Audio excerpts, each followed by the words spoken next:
जोहार दोस्तों, मैं मुकेश बिरुआ। भूमि अधिग्रहण किस तरह राज्य सरकारें पूंजीपतियों के साथ मिलकर करती है, उसको समझने के लिए आज हम सुप्रीम कोर्ट के द्वारा वेदांता कंपनी के भूमि अधिग्रहण को रद्द करने संबंधी मामले के माध्यम से समझने का प्रयास करते हैं। सुप्रीम कोर्ट ने वेदांता कंपनी का भूमि अधिग्रहण को रद्द करते हुए जमीन को उसके असली मालिकों को वापस करने का आदेश दिया।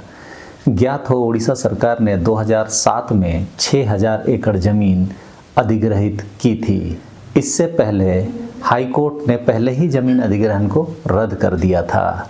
बताया गया कि कंपनी के लिए उड़ीसा सरकार ने वैध प्रक्रिया का उल्लंघन किया था। सुप्रीम कोर्ट ने उड़ीसा सरकार द्वारा वेदांता के लिए 6000 एकड़ भूमि के अधिग्रहण को रद्द कर दिया। अदालत ने अधिग्रहण के लिए कंपनी की दुर्भावनापूर्ण इरादों और सरकार को पक्षपात का दोषी ठहराया है। जब सरकार ही दोषी, तब आप समझिए कि पूंजीपति के गोदी में बैठती हुई ये सरकारें जो आपके वोटों के बदौलत जीत कर आती है, किस तरह आपके अधिकारों के साथ खिलवाड़ करती है। अदालत ने जमीन को उसके असली मालिकों को वापस देने का आदेश भी दे दिया। साथ ही फाउंडेशन पर 5 लाख रुपयों का जुर्माना भी लगाया। यह फाउंडेशन वेदांता कंपनी का है।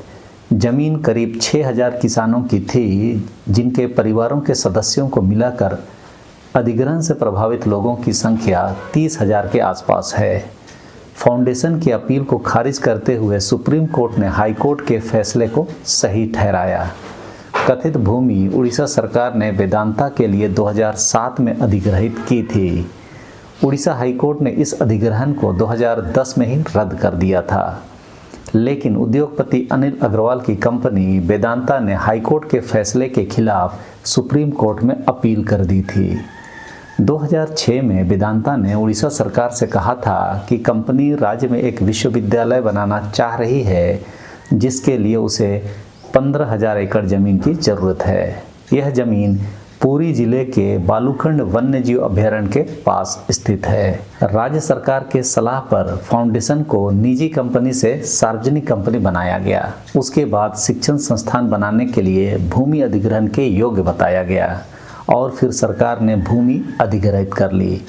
किस तरह राज्य सरकार खुद अपने लोगों की जमीन को अधिग्रहण करवाने के लिए कंपनी को उपाय बता रही है कि आपकी कंपनी, जो इस समय निजी कंपनी के रूप में रजिस्टर्ड है, उसे सार्वजनिक कंपनी बनाएं ताकि राज्य सरकार उसे जमीन अधिग्रहण करके दे सके। कोर्ट ने पाया कि अधिग्रहण की प्रक्रिया में भूमि अधिग्रहण कानून के कई प्रावधानों का उल्लंघन हुआ है। लोगों के साथ धोखाधड़ी हुई और पूरी प्रक्रिया ही विकृत की गई।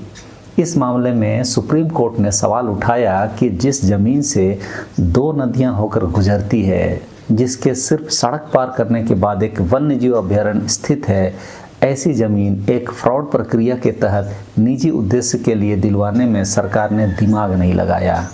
यह सुप्रीम कोर्ट का कहना है, लेकिन हम सभी जानते हैं कि सरकार ने प्राइवेट कंपनी के साथ मिलकर साजिशन जमीन को लोगों से लिया था। अदालत ने यह भी कहा कि इस मामले में सरकार को निजी जमीन, वो भी कृषि जमीन का अधिग्रहण करना था। ऐसे में कानून के तहत सरकार को यह पता करने की कोशिश करनी चाहिए थी कि इस जमीन को खरीदने में और किसी की भी रुचि थी या नहीं। मतलब ऑक्शन की बात सुप्रीम कोर्ट कह रही है। सिर्फ एक कंपनी के लिए सरकार ने प्रक्रिया का उल्लंघन किया और कंपनी को कई तरह के अनुचित लाभ पहुंचाए। इन सब तथ्यों के आधार पर अदालत ने राज्य सरकार को फाउंडेशन के प्रति पक्षपात का दोषी ठहराया। वेदांता इससे पहले भी भूमि अधिग्रहण को लेकर कई विवादों में फंस चुकी है। हालांकि इस समय देश में चाहे कोयला की खदान आवंटित करनी हो, राज्यों को बिजली सप्लाई करनी हो, ऐसे ही बिना टेंडर के अपने पूंजीपति दोस्तों को औने पौने दामों पर समझौता करके दे दी जा रही है। वेदांता ने इस अधिग्रहण को शुरू करने के लिए अनिल अग्रवाल फाउंडेशन के नाम से विश्वविद्यालय शुरू करने के लिए पुरी कोणार्क समुद्री मार्ग के किनारे 15,000 एकड़ भूमि की जरूरत के लिए आवेदन किया था। 2006 में अपने प्रोजेक्ट में वेदांता फाउंडेशन ने 1 लाख छात्रों की क्षमता वाले विश्वविद्यालय की स्थापना का प्रस्ताव रखा था। विश्वविद्यालय का निर्माण चरणबद्ध तरीके से किया जाना था। यह प्रस्तुत किया गया कि एक चरण में चिकित्सा, आर्ट्स, साइंस और टेक्नोलॉजी, कृषि और खाद्य प्रसंस्करण आदि के क्षेत्र में कॉलेज और डिजाइन संस्थान शुरू किए जाने थे। साथ ही इसमें एक आत्मनिर्भर टाउनशिप भी होनी थी। सोचिए, शुरुआत स्कूल के नाम पे और वहाँ अपना एक शहर बनाने की भी योजना थी। किस तरह कल्याणकारी योजनाओं के नाम पर ये लोग ज़मीन को लेते हैं, इस मामले से स्पष्ट समझा जा सकता है। पर्यावरण अधिकार कार्यकर्ताओं ने तट के पास 15,000 एकड़ भूमि के विशाल हिस्से के अधिग्रहण का विरोध करते हुए कहा था कि यह विनाशकारी कदम है। उन लोगों का कहना था कि 30,000 से अधिक आबादी हमेशा के लिए अपनी आजीविका खो देगी। भूमि अधिग्रहण की प्रक्रिया शुरू करने के बाद उड़ीसा उच्च न्यायालय ने एक जनहित याचिका को अनुमति दी थी, जिसमें भूमि अधिग्रहण को चुनौती दी गई थी। 16 नवंबर 2010 को उड़ीसा उच्च न्यायालय ने सरकारी भूमि बंदोबस्ती नियम के नियम 5 के तहत लाभार्थी कंपनी के पक्ष में सरकारी भूमि के अनुदान को रद्द करने का आदेश पारित किया। साथ ही राज्य सरकार को निर्देश दिया कि वह लाभार्थी कंपनी को पट्टे के माध्यम से दी गई भूमि को पुनः वापस करे। उच्च न्यायालय ने भूमि स्वामियों को उनकी भूमि के संबंध में मुआवजे के रूप में प्राप्त राशि वापस करने का भी निर्देश दिया था। कंपनी ने उच्च न्यायालय के आदेश को सर्वोच्च न्यायालय में चुनौती दी थी। मामले पर निर्णय देते हुए न्यायमूर्ति M.R. शाह और न्यायमूर्ति कृष्ण मुरारी की सर्वोच्च न्यायालय की खंडपीठ ने कहा कि ऐसा प्रतीत होता है कि लाभार्थी कंपनी को अनुचित लाभ दिया गया। उड़ीसा सरकार और अनिल अग्रवाल फाउंडेशन के बीच हुए समझौता ज्ञापन के अनुसार विभिन्न तरह के टैक्स और स्टैंप शुल्क में छूट देने का वादा किया गया था। इसके अलावा प्रस्तावित वेदांता यूनिवर्सिटी को प्रवेश और आरक्षण नीति के संबंध में पूर्ण स्वायत्तता प्राप्त होने की भी बात थी। सोचिए, जमीन लेने के लिए निजी कंपनी को सार्वजनिक बनाया जाता है और जब आरक्षण जैसे सुविधाएं उपलब्ध करने की बात होती है तो उसमें पुनः कंपनी को निजी तौर तरीके अपनाने की अनुमति मिलती है। सुप्रीम कोर्ट ने टिप्पणी की कि यह समझ से परे है कि सरकार ने एक ट्रस्ट या कंपनी के पक्ष में ऐसा अनुचित लाभ क्यों दिया।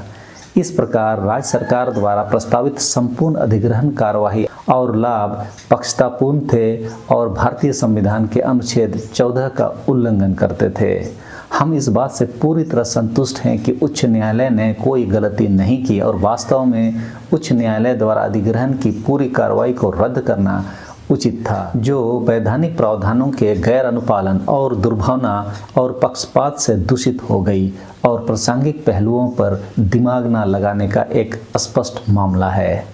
हम उच्च न्यायालय द्वारा लिए गए दृष्टिकोण से पूरी तरह सहमत हैं। सर्वोच्च न्यायालय ने अनिल अग्रवाल फाउंडेशन की ओर से प्रस्तुत इस दलील पर भी आपत्ति जताई कि वह केवल 3,837 एकड़ भूमि के अधिग्रहण तक ही सीमित रहने को तैयार है और वे अब भूमि खोने वालों की भूमि को इससे बाहर रखने को तैयार हैं। अदालत के आदेश में कहा गया है कि जैसा कि देखा गया है कि शुरू में 15,000 एकड़ जमीन अधिग्रहित करने का प्रस्ताव था, जिसे अब घटाकर 3,837 एकड़ कर दिया गया है। इसका मतलब है कि प्रस्ताव में अतिरंजित मांग की गई थी। यह अपीलकर्ता कंपनी या फाउंडेशन की ओर से दुर्भावनापूर्ण इरादा था। इस मामले से हमें यह समझ में आता है कि पूंजीपति लोग किस तरह कृषि योग्य भूमि को गलत प्रोजेक्ट बनाकर सरकार के साथ मिली भगत कर सरकार में सत्ता में जो पार्टी होती है उसको फंडिंग करके ऐसे गलत काम करती है और खासकर आदिवासियों और मूलवासियों में यह भावना भी पैदा कर दिया जाता है कि सरकार से आप लड़ नहीं सकते और सरकार या पार्टियां पूंजीपतियों के इशारे पर इसी तरह कानून का बेजा इस्तेमाल करती है। भूमि अधिग्रहण की प्रक्रिया अधिकतर मामलों में असंवैधानिक और वैध प्रक्रिया का साधारणतः पालन वहां नहीं होता है। जिस तरह संविधान के अनुच्छेदों की व्याख्या माननीय न्यायालय करती है, यदि इसी तरह का व्याख्या जारी रखती है तो अधिकतर मामलों में आदिवासी और मूलवासियों की जमीन जो अधिग्रहण की गई है वह अवैध पाई जाएगी। इसके लिए पढ़े लिखे तबकों को भी ज़्यादा से ज़्यादा जागरूकता अपने समाज में फैलाने की आवश्यकता है। सिर्फ आंदोलनकारी व्यक्तियों के भरोसे रहने से इस तरह बहुत सारी ऐसी गैर जरूरी गैर कानूनी प्रक्रियाओं को हम लोग देख नहीं पाएंगे। इसलिए आवश्यकता इस बात की है कि जो भी व्यक्ति पढ़ लिख कर किसी नौकरी में भी हैं तो कम से कम अपने इलाके के, अपने समाज के सामाजिक, सांस्कृतिक, आध्यात्मिक और संविधान और कानून से संबंधित बुनियादी जानकारी जरूर रखें, ताकि समय आने पर समाज को जागरूक करके आवश्यक आंदोलन लोग खड़ा कर सकें। आपको ये जानकारी कैसे लगी कमेंट बॉक्स में ज़रूर बताइए। सबों को धन्यवाद। जोहार।